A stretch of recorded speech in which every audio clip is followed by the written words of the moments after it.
Hey guys, welcome back to the channel. और आज जैसा कि आप देख सकते हैं एक एक्टिवा 4G है, उसमें एक स्टार्टिंग की जो प्रॉब्लम आ रही है उसको हम फिक्स करने वाले हैं।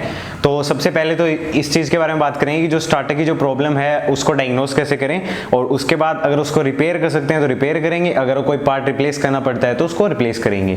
तो बस ज़्यादा टाइम वेस्ट नहीं करते और सीधा जो प्रॉब्लम है उसकी डायग्नोसिस की प्रोसेस है वो स्टार्ट करते हैं। तो सबसे पहले डायग्नोसिस में जो इग्निशन है उसको ऑन करते हैं, और अभी सबसे पहले तो जो फ्यूल की जो नीडल है वो ऊपर की साइड क्लाइंब कर रही है। दैट मीन्स कि जो स्पीडोमीटर है उसके अंदर जो पावर है वो आ रही है। साथ ही साथ जो इंडिकेटर्स हैं उनको ऑन करके भी देख लेते हैं। तो बेसिकली जो बैटरी है वो सही है, हॉर्न भी प्रॉपर जो उसकी एग्जैक्ट साउंड होती है उसके अंदर साउंड कर रहा है। दैट मीन्स कि बैटरी चार्ज भी है। तो अभी जो ब्रेक है दोनों साइड में से किसी भी साइड का प्रेस कर सकते हैं, और उसके बाद जो स्टार्टर है उसको हिट करते हैं।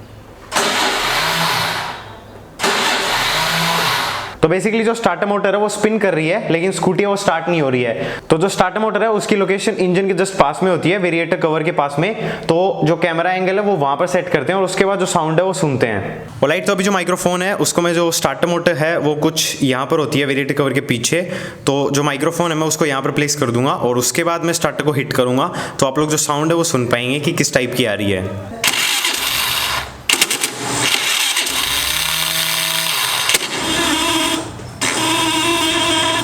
तो बेसिकली अभी जो आपने स्टार्टर मोटर की साउंड सुनी वो स्टार्टर मोटर के आगे फ्लाई व्हील को कनेक्ट करने के लिए एक बेंडिक्स ड्राइवर नाम का एक पार्ट लगा रहता है, उसकी साउंड थी। उसका स्प्रिंग मैकेनिज्म खराब हो जाता है या फिर उसके ऊपर कार्बन डिपॉजिट और जो डस्ट है वो ज्यादा कलेक्ट हो जाती है तो वो काम करना बंद कर देता है। तो अभी इसका जो वेरिएटर कवर है उसको हम ओपन करेंगे और उसके बाद फिगर आउट करेंगे कि वो डैमेज हो गया है। अगर डैमेज है तो उसको रिप्लेस करेंगे, अदरवाइज अगर वो सही है तो फिर उसको क्लीन करने के बाद थोड़ा सा हल्का सा लुब्रिकेट कर देंगे और ये प्रॉब्लम है ये फिक्स हो जाएगी। तो अब डायग्नोसिस है वो हमने पूरा कर लिया है। अब जो इसकी रिपेयरिंग की प्रोसेस है वो स्टार्ट करते हैं। तो सबसे पहले जो वेरिएटर कवर है उसको रिमूव करना पड़ेगा, और इसको रिमूव करने के लिए क्रैंक केस के साथ जो वेरिएटर कवर है उसके ऊपर 8 मिलीमीटर के कुछ बोल्ट्स लगे हुए हैं। सबसे पहले इनको निकालना है।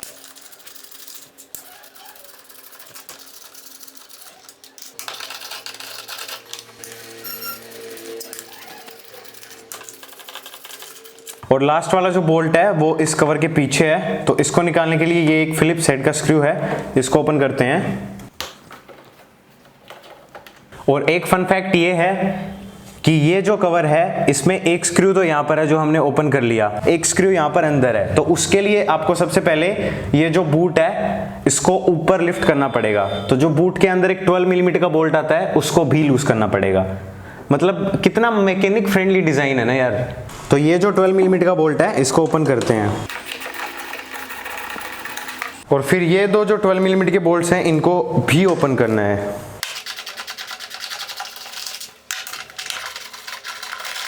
और उसके बाद जो बूट है उसको लिफ्ट करना है, और लिफ्ट करने के बाद इसका एक जैसे हुड को लॉक करने के लिए लैच होता है ना ओपन करने के बाद, वैसे ही एक लैच है उसको लगा देंगे। वैसे ये मैकेनिज्म अच्छा है। और ये सारी मेहनत ये जो स्क्रू है इसको ओपन करने के लिए हुई है। You bloody rascal. और फाइनली जो हमारा कवर है वो निकल गया है, और उसके बाद हम जो 8 मिलीमीटर का बोल्ट है उसको एक्सेस कर सकते हैं। Thank you Honda. और फिर जो ब्रीदर ट्यूब है उसका जो स्क्रू है उसको भी लूज करना है, और उसके बाद जो किक है उसको एज ए टूल यूज करके जो वेरिएटर कवर है उसको हम निकाल सकते हैं। और जो ब्रीदर ट्यूब है उसको निकालने के लिए आप एक फ्लैट हेड स्क्रू ड्राइवर है उसकी हेल्प ले सकते हैं। और यहाँ पर ये हमारी बेंडिक्स ड्राइव, ये बेसिकली उसकी कैप है। तो सबसे पहले ये कैप है इसको रिमूव करते हैं। तो जो कैप है वो कुछ इस तरीके की दिखती है। और जैसा कि आप देख सकते हैं कि जो बेंडिक्स ड्राइव का जो आउटर गियर है वो जो फ्लाई व्हील का गियर है उसके साथ ऑलरेडी इंगेज्ड है, और इसी की वजह से जो साउंड है वो क्रिएट हो रही थी। तो अब जहाँ तक मेरा एक्सपीरियंस है आई डोंट थिंक कि हम इसको फिक्स कर सकते हैं, पर फिर भी एक बार इसको निकाल करके देखते हैं कि इसकी कंडीशन कैसी है। वैसे इसकी जो पोजीशन है वो यहाँ पर नहीं होनी चाहिए, यहाँ पर इस पोजीशन में जो बेंटेक्स ड्राइव है वो तभी होनी चाहिए जब स्टार्टर है वो चल रहा हो, मतलब जब आप स्कूटी को स्टार्ट करते हैं उस टाइम पे इसको इस पोजीशन पर आना चाहिए। और जैसे ही आप स्टार्टर का जो बटन है वो रिलीज कर देते हैं तो उसके बाद ये जो गियर है इसको वापस से पीछे की साइड चला जाना चाहिए, बट ऐसा नहीं हो रहा है। तो अभी इसको निकालते हैं।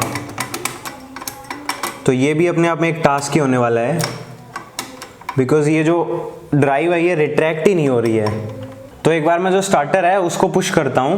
वैसे ये बिल्कुल भी सजेस्टेड नहीं है। चलो चलो, थैंक गॉड ये फिर से अपनी जो इसकी आइडल पोजीशन है वहां पर चला गया है। अब इसको निकाल सकते हैं। तो सबसे पहले तो इसका जो वॉशर है उसको रिमूव करेंगे, ये वाला। तो बेसिकली नॉर्मल सिनेरियो में क्या होता है कि जो बेंटेक्स ड्राइव है उसके अंदर जो स्प्रिंग्स आती हैं और इसका जो रिट्रैक्शन का जो पिवट पॉइंट है उसके अंदर जो क्लच शू, वेरिएटर और जो ओवरऑल जो बेल्ट वगैरह की डस्ट है वो चली जाती है। और उसके बाद ये जैसे ही इंगेज होता है उसके बाद ये फिर से रिट्रैक्ट नहीं हो पाता है। जैसा कि आप देख सकते हैं कि अभी इस पोजीशन पर रुक गया, जबकि इसको ऑल द वे यहां तक जाना चाहिए। तो इस चीज का सॉल्यूशन हम इसको क्लीन करके कर सकते हैं एक बार के लिए, और वो कितना चलेगा वो डिपेंड करता है कि जो बेंटेक्स ड्राइव है वो कितना पुराना है और उसको कितना अब्यूज किया गया है।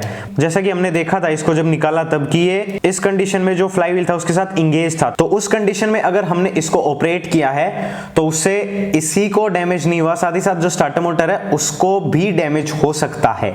इस केस में जो स्टार्टर मोटर है उसको डैमेज नहीं हुआ, लेकिन जो बेंटेक्स ड्राइव है उसको काफी डैमेज हुआ है। वो मैं आपको थोड़ा क्लोज शॉट में दिखाता हूं। बेसिकली यहां से जो मटेरियल है वो डाउन होना शुरू हो गया है, तो उसकी वजह से जब इसको इंगेज करते हैं तो उस टाइम वो स्मूथनेस है वो अचीव नहीं हो पाएगी जो पहले होती थी। तो अगर आप ये प्रॉब्लम फेस कर रहे हैं और जो बेंटेक्स ड्राइव है उसके गियर्स हैं वो सही हैं, इस साइड वाले भी, और वैसे इस साइड वालों में तो कुछ ज्यादा डैमेज होता भी नहीं है, और इसका जो स्प्रिंग मैकेनिज्म है वो काम कर रहा है, मतलब ये एक जगह पर रुक रहा है लेकिन एटलीस्ट इसकी जो स्प्रिंग्स हैं उनके अंदर टेंशन है वो आप जब इसको मूव करेंगे तब समझ जाएंगे।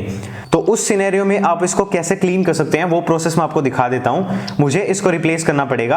अभी के लिए मैं इसको क्लीन करके इंस्टॉल करूंगा, देखते हैं कि कितना काम करता है, कितना एफिशिएंटली ये चीज है वो काम करती है, और उसके बाद जब इसकी सर्विसिंग करेंगे तब जो बेंटेक्स ड्राइव है उसको चेंज कर देंगे।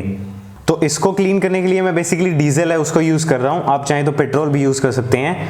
वैसे मेरा सजेशन पूछना चाहेंगे तो बेंटेक्स ड्राइव को क्लीन करने के लिए स्पेशली मैं डीजल रिकमेंड करूंगा।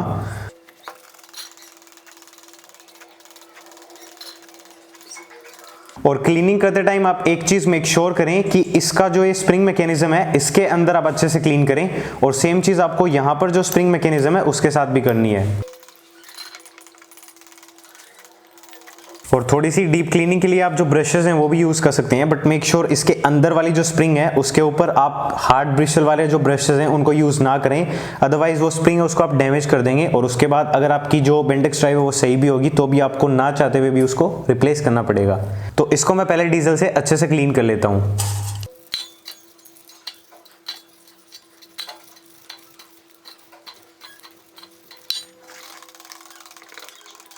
और डीजल से जो क्लीनिंग है वो करने के बाद जो बेंटेक्स ड्राइव का मूवमेंट है वो काफ़ी स्मूथ हो गया है। दैट मीन्स कि इसके अंदर जो भी डस्ट पार्टिकल्स वगैरह थे वो सारे प्रॉपर्ली क्लीन हो गए हैं। और अभी आपको एक कपड़े की हेल्प से जो एक्सेसिव डीजल है उसको ड्राई आउट करना है, और उसके बाद आपको इसको कम से कम एटलीस्ट 1 या 2 आवर्स के लिए एज इट इज लीव करना है, ताकि जो डीजल है वो थोड़ा बहुत सूख जाए। और अगर आपके पास कंप्रेस्ड एयर है तो उसको भी आप यूज में ले सकते हैं इसको ड्राई करने के लिए, बट अगेन मेक श्योर कि जो कंप्रेस्ड एयर का प्रेशर है वो आप कम रखें और उसको डायरेक्ट जो इस वाले पार्ट के अंदर जो स्प्रिंग है उसके ऊपर अप्लाई ना करें।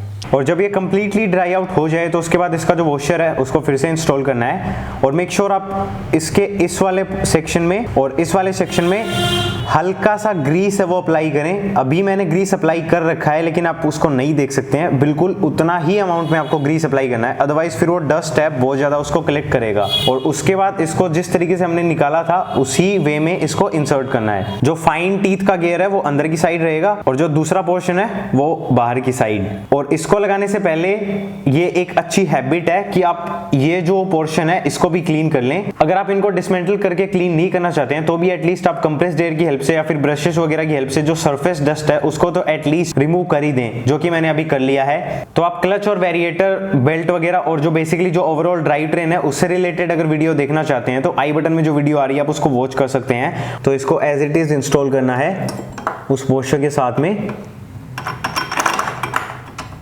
मेक श्योर जो पीछे वाला गियर है उसको आप जो स्टार्टर का गियर है उसके साथ अलाइन कर दें, और उसके बाद जो कैप है उसको इंस्टॉल करना है। इसको भी मैंने क्लीन कर लिया था। और फिर जो वेरिएटर कवर है उसको जो ब्रीदर पाइप है उसके साथ कनेक्ट करना है, और फिर जितने भी स्क्रूज और बोल्ट्स वगैरह हैं उनको फिट करना है। तो मैं ये सब फिट कर लेता हूं और उसके बाद इसको टेस्ट करके देखते हैं।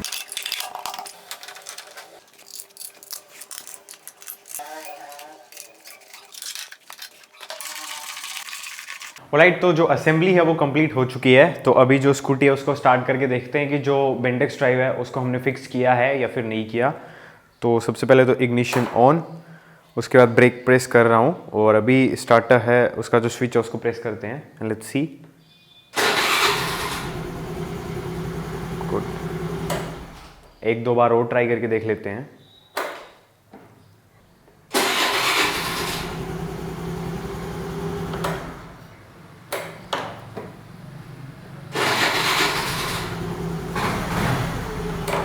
ऑलराइट, तो अभी के लिए तो ये एकदम सही काम कर रहा है, लेकिन मैं इसके ऊपर ट्रस्ट नहीं करता हूँ।